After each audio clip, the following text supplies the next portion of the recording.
In the summer of 1775, outside the British lines at Boston, a Pennsylvania rifle company gave a public demonstration for a crowd of onlookers that had gathered to see what all the talk was about. A rifleman stood 200 yards from a wooden pole, roughly 7 inches across, and put round after round into it without missing. Others did the same at 250 yards, then advanced at a quick march and hit the same narrow target while moving, something that would have been functionally impossible with the standard infantry weapon of the day. None of this was musket work. Smoothbore muskets, the standard weapon of every army in the world at the time, were lucky to hit a man-sized target reliably past 100 yards, and most soldiers were trained to fire in mass volleys rather than aim at any one man at all. These were rifles, a weapon barely known in New England before that summer, and the men firing them had spent their entire lives hunting with them on the frontier of Pennsylvania, Virginia, and Maryland, where missing a shot at a deer or a turkey often meant a family went hungry. Within weeks, British soldiers manning the siege lines around Boston stopped exposing themselves in the open at all.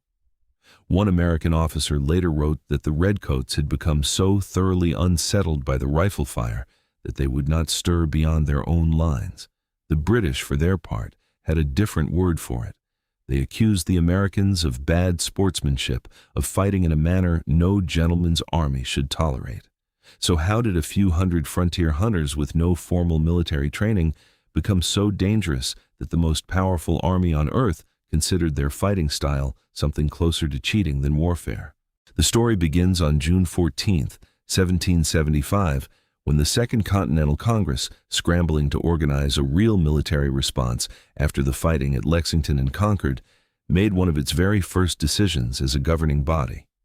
Before it had even appointed a commander-in-chief, before George Washington had been named to lead anything, Congress voted to raise 10 companies of expert riflemen, 6 from Pennsylvania and 2 each from Maryland and Virginia, and ordered every company to march directly to the siege lines outside Boston the moment it was assembled. The response was overwhelming, far beyond anything Congress had anticipated when it set the original quotas.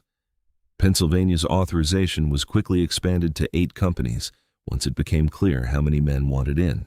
In one Pennsylvania county, so many volunteers showed up that the recruiting officer, unwilling to turn anyone away but bound by his enlistment quota, chalked the outline of a nose onto a board, set it up at 150 yards, and told the crowd that whoever came closest would get the open spots. More than 60 men hit it. In Virginia, a 38-year-old frontier veteran named Daniel Morgan was given command of one of the 2 authorized companies. Morgan had fought in the French and Indian War, survived a brutal flogging at the hands of a British officer that left him with a lifelong hatred of British military discipline, and had a reputation as one of the toughest men in the Shenandoah Valley. He recruited 96 men in 10 days, 40% over his authorized strength, and marched them 600 miles from Winchester to Cambridge, Massachusetts in 21 days, an average of more than 28 miles a day, without losing a single man to fatigue or illness along the way, a feat of endurance contemporaries found nearly as impressive as anything his men would later do with a rifle. By the time Morgan's company and the others converged on Boston in early August, there were roughly 1,400 riflemen camped around the siege lines, instantly recognizable in their fringed hunting shirts and round felt hats among the more conventionally uniformed New England militia, an unfamiliar, almost wild-looking presence that New England officers were not entirely sure what to make of at first. To the British soldiers manning the lines at Boston, the rifle itself was something close to a novelty weapon. John Adams, writing home to his wife that same June, described it to her as a peculiar kind of musket, suggesting that even educated New Englanders barely understood what the frontier companies were carrying when the first units arrived.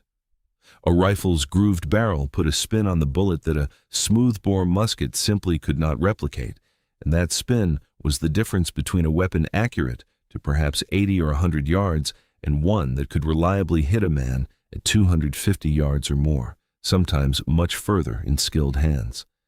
The trade-off was reload speed. A musket could be loaded and fired several times a minute by a trained soldier. A rifle, with its tightly patched ball that had to be rammed firmly down a grooved barrel, took considerably longer, and a rifleman caught in the open by a bayonet charge before he could reload was in serious danger, with no bayonet of his own to fall back on.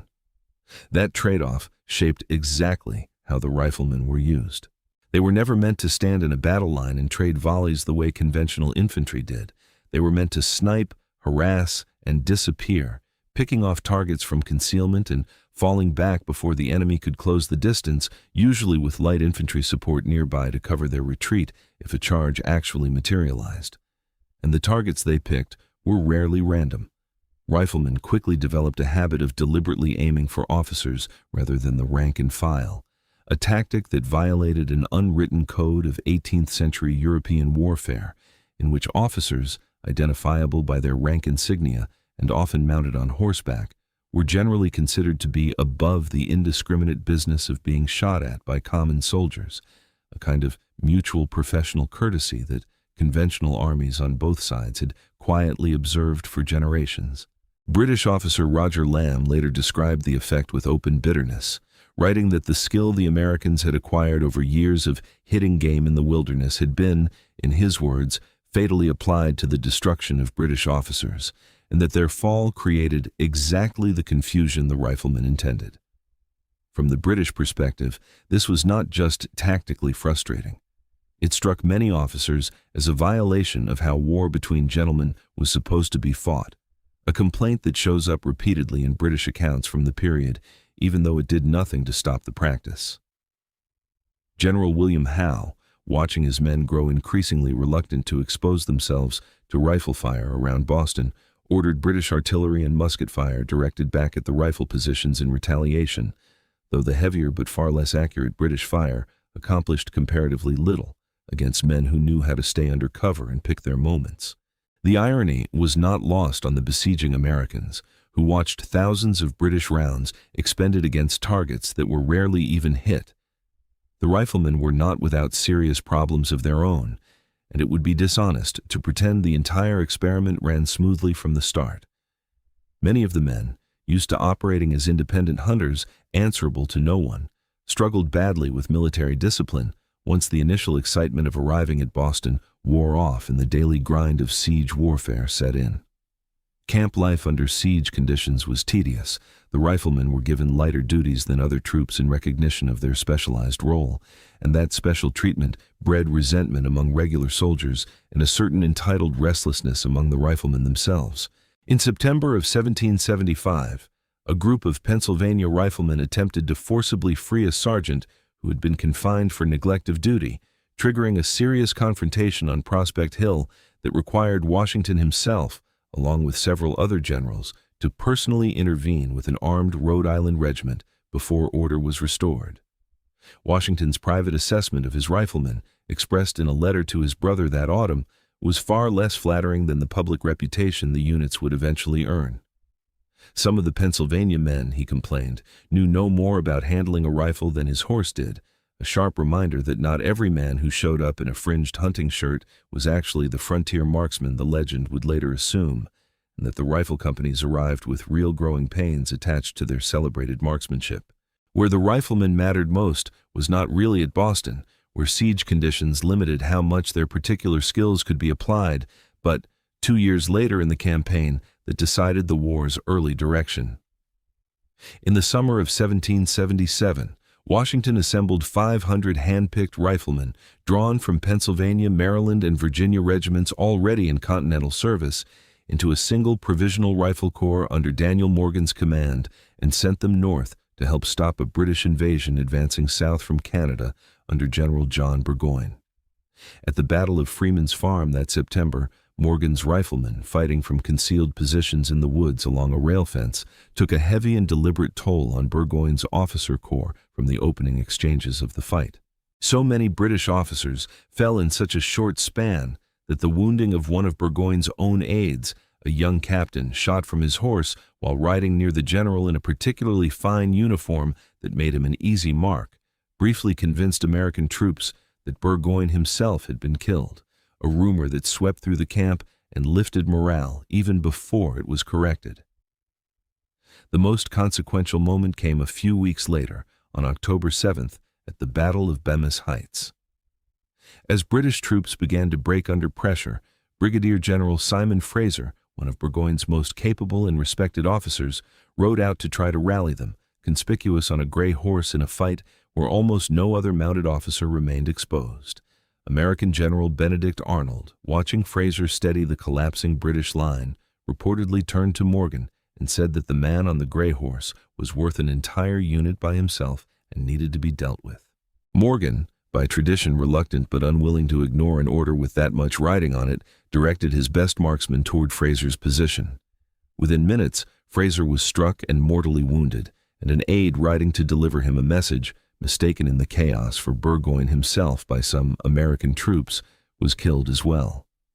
Popular accounts, repeated for 2 centuries now, credit a specific rifleman named Timothy Murphy with firing the fatal shot, supposedly from a tree at a range later estimated around 330 yards, using a double-barreled rifle.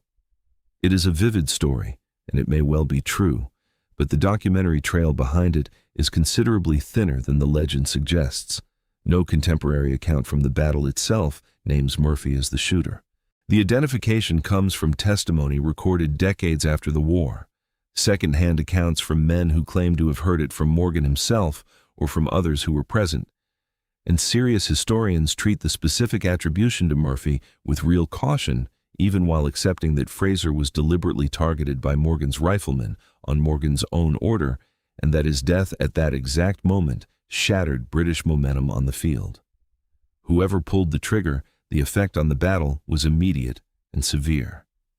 With Fraser down and British officers falling one after another across the field, the attacking line lost cohesion and fell back through its own fortifications. Burgoyne's army, already worn down by supply problems and a string of smaller defeats, never recovered the initiative. 10 days later, surrounded and out of options, Burgoyne surrendered his entire remaining force, an event that convinced France to formally enter the war on the American side and transformed a colonial rebellion into a global conflict the British Empire could no longer treat as a minor policing matter. The press coverage these companies generated on their march to Boston tells its own story about how unfamiliar a sight they were to most colonists outside the backcountry.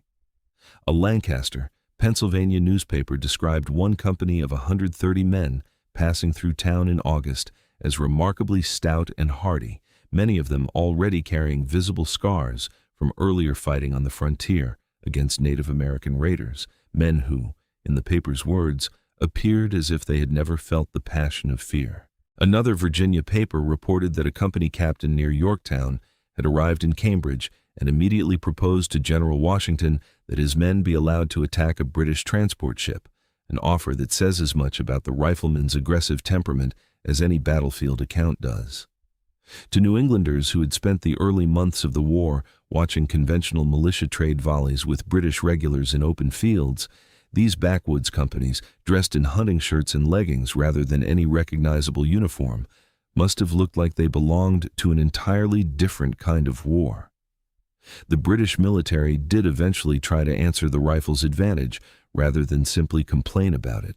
Major Patrick Ferguson, a British officer and talented marksman in his own right, designed and patented a breech-loading rifle that could be reloaded far faster than the standard muzzle-loading design, addressing the single biggest weakness American riflemen suffered from, and formed a small experimental company of British riflemen trained to use it. The unit performed well in early actions in Pennsylvania, impressing officers who saw it in the field. But Army bureaucracy, skepticism from senior officers attached to conventional tactics, and unwilling to retool an entire supply chain around a new weapon, and the practical difficulty of manufacturing the more complex weapon at scale in wartime conditions combined to get the project quietly disbanded by the end of 1778, with Ferguson himself reassigned to lead conventional troops. For the most part, the British continued to rely on German Jaeger riflemen, hired alongside Hessian troops, to provide whatever rifle capability they fielded, never developing an equivalent force of their own trained riflemen on anything close to the scale the Americans had assembled in the war's opening months. By the time the war moved south in 1780 and 1781, the same basic formula that had unsettled the British at Boston and broken their officer corps at Saratoga reappeared again and again. Riflemen used not to win pitched battles outright, but to snipe, demoralize, and disrupt command structures before the main infantry lines ever closed. Morgan himself would put that lesson to devastating use one final time at the Battle of Cowpens in January of 1781, deliberately placing his sharpshooters in forward positions specifically instructed to target officers before the British charge ever reached the main American line, a refinement of the exact tactic his men had first tested outside Boston nearly 6 years earlier. What made the Riflemen so genuinely alarming to the British was never really about raw numbers. There were never more than a few thousand of them in the field at any given moment, a small fraction of either army's total strength on any given campaign. It was the specific, deliberate nature of what they did. Conventional 18th century combat was built around massed volleys, anonymous and largely impersonal, soldiers firing in the general direction of an enemy line rather than at any one identifiable man standing in it. The American rifle companies broke that convention completely, turning warfare into something closer to the targeted removal of the men holding an army together, one officer at a time. From a distance, the enemy usually could not even see them let alone return fire against effectively. The British complained about it loudly and often, called it ungentlemanly and unfair, fired thousands of largely wasted rounds back in useless retaliation, and tried at least once, with Ferguson's short-lived experiment, to copy it outright. None of that made it stop. By the time the war ended, the rifle companies that Congress had authorized almost as an afterthought, before it had even named a commander-in-chief, had helped break a British army at Saratoga and shattered another at Cowpens, leaving a mark on the war wildly out of proportion to how few of these men ever actually served at one time. The unwritten rules of who was and was not considered a fair target on a battlefield never fully recovered from what a few hundred frontier hunters did with a weapon most British officers had never even seen before that summer outside Boston. Hit subscribe if you want to see more stories like this one.